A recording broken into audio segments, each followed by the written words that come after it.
உறவுகளுக்கு வணக்கம். தாவேக்கா தன்னை ஒரு தூய சக்தின்னு சொல்லிட்டு இருக்கு. ஆனா இந்த காணொலியை பார்த்துட்டு வாங்க. அரசு வழக்கறிஞர்களை நியமிக்க லஞ்சம் பெறப்படுவதாக புகார் எழுந்திருக்கிறது. தாவேக்கா வழக்கறிஞர் ஞானசௌந்தரி உயர்நீதிமன்றத்தில் மனு தாக்கல் செய்திருக்கிறார். விழுப்புரம் மாவட்டம் காலாமேடு பகுதியைச் சேர்ந்தவரும் தமிழக வெற்றிக் கழகத்தின் வழக்கறிஞர் அணி இணைக்கையாளருமான ஞானசௌந்தரி நீதிமன்றத்தில் மனு தாக்கல் செய்திருக்கிறார். அரசு வழக்கறிஞர்கள் நியமனம் தொடர்பாக தமிழ்நாடு அரசு ஜூன் 5ஆம் தேதி வெளியிட்ட அறிவிப்பின் அடிப்படையில் பட்டியலைச் சேர்ந்த நடுத்தர வர்க்கத்தைச் சேர்ந்த தாவேக்கா மாவட்ட செயலாளர் என் மோகன்ராஜ் அறிவுரையின்படி மகளிர் நீதிமன்றத்தில் அரசு சிறப்பு வழக்கறிஞர் பணிக்கும் மாவட்ட முதன்மை மற்றும் சார்பு நீதிமன்றங்களில் அரசு கூடுதல் குற்றவியல் வழக்கறிஞர் பணிக்கும் விண்ணப்பித்ததாக கூறியிருக்கிறார். ஒரு அரசு வழக்கறிஞர் நியமனத்திற்கு 5 லட்சம் ரூபாய் முதல் 30 லட்சம் ரூபாய் வரை லஞ்சம் பெற்றுக் கொண்டு பல்வேறு அரசியல் கட்சிகளைச் சேர்ந்தவர்களை அரசு வழக்கறிஞர்களாக நியமிக்கப்படுவதாகவும் தாவேக்கா மாவட்ட செயலாளர் மோகன்ராஜ் மற்றும் மாவட்ட ஆட்சியர் ஆகியோர் கூட்டியிருந்தும் தாவேக்கா பொதுச் செயலாளரும் அமைச்சருமான என் ஆனந்த் பரிந்துரை அடிப்படையில் இந்த நியமனங்கள் நடைபெற்றுள்ளதாக மனுவில் குற்றம் சாட்டியிருக்கிறார். திரு விஜய் அவர்கள் தன்னை ஒரு தூய சக்தின்னும் தான் கட்சியில தப்பு செஞ்சா விடமாட்டோம், தப்பு செஞ்சவங்களை விடமாட்டோம், நாங்களும் தப்பு பண்ண மாட்டோம்னு சொல்லி வீரவசனம் எல்லாம் பேசினார் சட்டமன்றத்துல. ஆனா தன் கட்சிக்காரர் மீது வெளிப்படையா ஒரு குற்றம் சாட்டி உயர் நீதிமன்றத்துல வழக்கம் போட்டிருக்காங்க.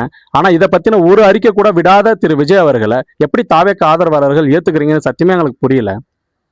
அதே போல தாவேக்கா கட்சிக்காரர் சேர்ந்த இன்னொரு எம்எல்ஏ ஒரு ஸ்டேட்மெண்ட் கொடுத்திருக்காரு. அதையும் பார்த்துட்டு வாங்க.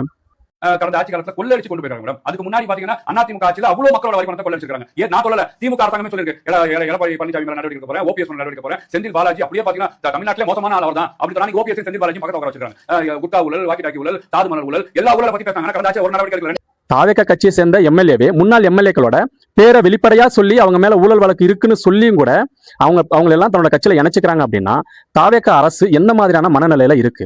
இதுக்கும் தாவேக்கா ஆதரவாளர்கள் சப்போர்ட் பண்ணி கைத்தட்டி விசில் அடிச்சு அவங்களை வரவேற்கிறீங்கன்னா நீங்க எந்த மாதிரியான ஆட்சியை எதிர்பார்க்கறீங்கன்னு சத்தியமே எங்களுக்கு புரிய மாட்டேங்குது. 1.25 கோடி பேர் ஓட்டு போட்டு செஞ்ச தப்ப 3.5 கோடி பேர் ஓட்டு போடாம அனுபவிச்சுட்டு இருக்கோம்.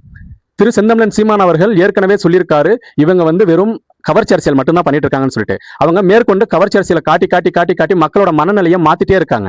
தவறான ஆட்களை ஒன்றிணைந்து ஒரு கட்சியில சேர்த்துக்கிறதுனால அது தூய சக்தி ஆயிடாது. தயவு செஞ்சு மக்கள் இதெல்லாம் புரிஞ்சுக்கோங்க.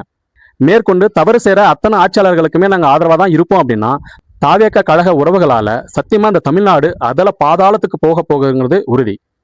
பெண் பிள்ளைகளை பெற்ற பெற்றோர்களும் குழந்தைகளை பெற்ற அனைத்து பெற்றோர்களுமே தயவு செஞ்சு கவனமா இருங்க. வட இந்தியா மாதிரியான ஒரு சூழல் தமிழ்நாட்டில் கூடிய விரைவில் வரப்போது. தவறான ஆட்சியாளர்கள் எல்லாருமே ஒன்றிணைந்து ஒரு மாபெரும் சக்தியா வந்துட்டு இருக்காங்க. இதை மக்கள் புரிஞ்சுக்கிட்டு சீக்கிரமா தெளிவு கொண்டு தாவேக்கா அரசை கேள்வி கேளுங்கிறது என்னோட தாழ்மையான கருத்து. நன்றி.